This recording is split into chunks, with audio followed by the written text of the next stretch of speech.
Peace be upon you, friends. With you is your friend Darum. I ask you to support the channel by subscribing, liking, and posting motivating comments and an enjoyable viewing experience for you.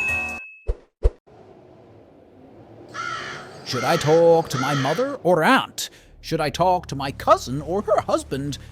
The solution is with me, but for them it will undoubtedly be strange.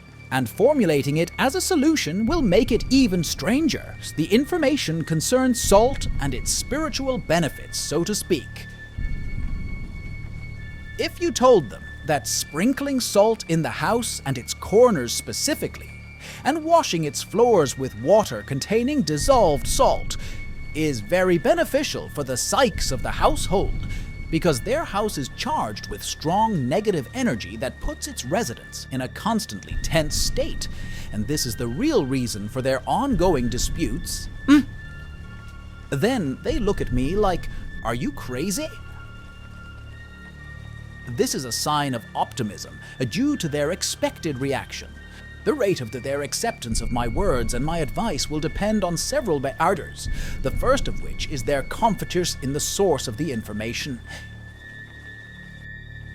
But what is the reliable source of humans in general? If the information is mentioned in the Quran or the Sunnah, then the matter is settled by Muslims, and if it is mentioned in the Bible, it is settled by Christians, and is decided by the Jews if it is mentioned in the Torah, and only that will be a heresy. What if a person is an atheist and does not believe in any of the heavenly religions? You will find that the reliable source often is the modern science, and this source is most of the time is acceptable to the adherents of religions. Science in many issues does not contradict religion, but the problem is when the source is not scientific and not religious. I mean that he was not subject to laboratory scientific experiments and lengthy research, and there was an explicit heavenly text in which he would fall in the middle between them and become rejected on both sides. With this approach, the sources of the information restricted us and withheld a lot of knowledge about us, as the atheist deals with the proven knowledge, just as the religious deals with the heavenly books. And I mean that he sees a reliable source that does not accept the debate, even though the science always reviews itself and comes with theories of contradicting what preceded it continuously. And yet the atheist remains confident that all what comes from this source is an absolute right that does not accept the debate. So when I suggested the solution to washing the home of my cousin with salt on my aunt, I laughed at the beginning and then said, "It is not permissible, son. I did not oppose or discuss. It was too big to comment. Basis that was not mentioned, religion at all, diligent for his jurisprudence without evidence, and not binding on anyone."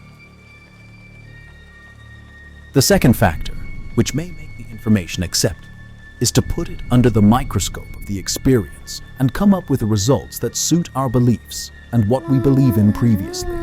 This point is very sensitive and causes great psychological struggles for many people who have resolved it, their position with the world and the way it works and their understanding of what is going on around them. It is different and new, that is more than what we see among the adherents of the heavenly religions. And the closest example of this is the year of the use of the arak tree branch to clean the teeth in Muslims, or what is known as miswak. The Babylonians, through the Greeks and the Pharaohs, and became a religious year for Muslims following the example of the Holy Messenger, the best of prayer and delivery, which he practiced and urged. It was not known in a more correct sense. The West did not accept in the modern era, usually the miswak, in a large-scale manner, until I mentioned that habit aside with terms such as modern, science has proven, or studies have been proven, and they started talking about its great benefits of teeth and gums and how it is better and more beneficial than using paste enhanced with harmful fluoride. And the traditional toothbrush, so it spread like wildfire in their wilderness, and it became a benign habit after it was doubtful in its benefit. Many Muslims practice the year of the miswak, following the example of the Messenger. Upon him the best of prayer and delivery only, and for his complete certainty that the Mustafa, peace and blessings be upon him, will not give anything except, and he has benefit, whether in this world or the hereafter. Was the Arabs and Muslims to practice the miswak if you did not gain that religious character? It would likely decrease the rate of its practice a lot. Was the West to adopt this habit if it had not gained credibility with its scientific research? Often no.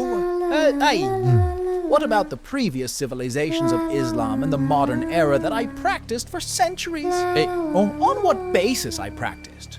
A religious basis? Most of these civilizations did not see any of the 3 known heavenly religions and did not believe in them. On the basis of scientific? What I want to reach is that there is a lot of sciences that we do not know anything about, and modern science has not knocked on its door and has not revealed it yet. I tried this entrance with my aunt and said to her, "Modern science has proven that salt is useful for people's psyche, and washing the house with it will have a very positive impact on your daughter and her husband. Of course, this talk, I do not know how true it is." Scientifically, I did not read a scientific research that fought in this matter in detail and came out with results. Decreased, and the source of my confidence in the information was one of the sciences that I read only. My aunt, these are exotic matters and have no origin. What is the basis that you are looking for? My religion. My aunt, my daughter returned to her husband yesterday and their affairs are stable, and God praise, and there is no need for that. She will return to you soon, believe me. My aunt, what is this bad omen?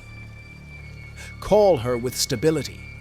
There was no point in persuading my aunt or others, as they will not accept anything new that they are ignorant of, no matter how much I tried. I don't pretend that I have an absolute truth, but I have a knowledge that I got and stand puzzled in front of him. The closest interpretation of these sciences and information with which my mind is built is that it is from those scattered sciences. The examples are many and countless on the experiences in which these sciences have tried to those around me. Apply the information and see the impact, and I do not know the interpretation. Another example that I can offer and expose it to the microscope itself is sleep conditions.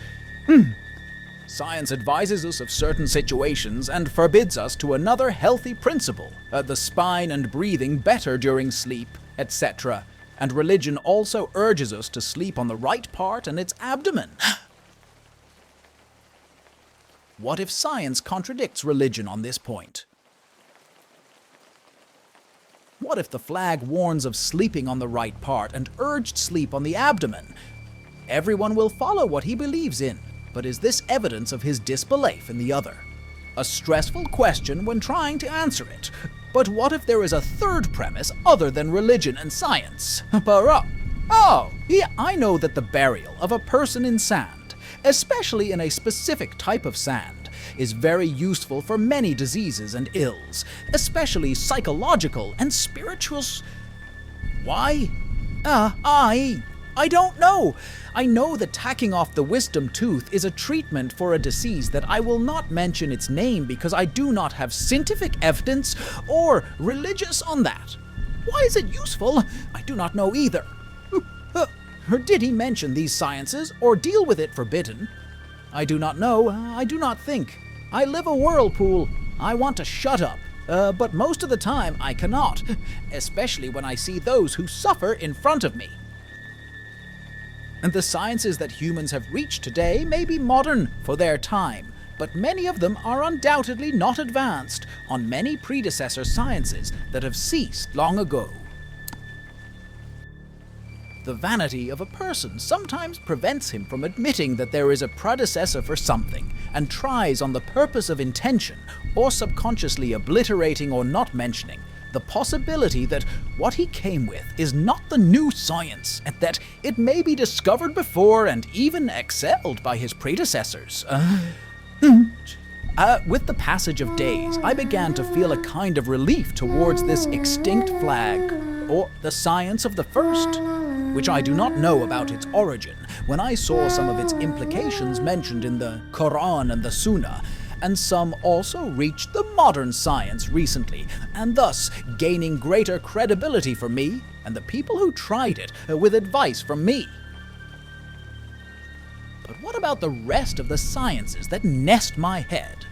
Do I wait for the science to prove it? Did you conceal it as a lot before me to disappear again? Is it possible that Amar only had books talking about these sciences? I began to know why many of those who got this science were keen on writing it or publishing it, as they also have suspicion, and they were afraid that they would involve themselves and people with them with a science not only that he does not benefit, they are also on them. Stuff the truth. Months passed after I returned to my normal life, during which I came to the conclusion that I had not gone through anything of what I had previously experienced, of preparing for demons and talking to them. Perhaps I had only been exposed to excessive thinking, just as a child is exposed to excessive movement, and this turned into hallucinations that I suffered from for years after my stay in that Amar library. The 3 years and that everything I read was nothing but a mixture of truth and falsehood, and that all that information about demons and masters messed with my mind and made me see them in front of me and interact with them. Yes, and the issue was simply that I had gone crazy. I expelled the demons that were around me, and all that remained was the demons inside my head. It is said that a crazy person does not realize that he is crazy until he is cured. In a moment of despair, I surrendered and acknowledged what was said to me on more than one occasion, which is that I had lost my mind, and this was the reason for what I saw in those years that followed my departure from the library and my return to my homeland. I could have tried reading those hieroglyphs that I learned and seeing what would happen in front of me, but that might not change anything. For everything I went through and saw in the past, the witnesses died, and none of them survived except my brother, who, as I said before, does not remember anything of Waterpint. It's not mentioned, perhaps because nothing happened in the first place. My brother visited me one day in my room at the request of my mother, who was still insisting that I visit a preacher to read to me because, as she told me in more than one conversation with her, there is something wrong with you, and to reassure me more and verify that I am...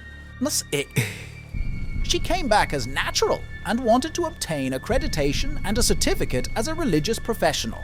I was ignoring her repeated requests for me to go to one of the Sheikdom's claimants, who became as famous at that time as possible.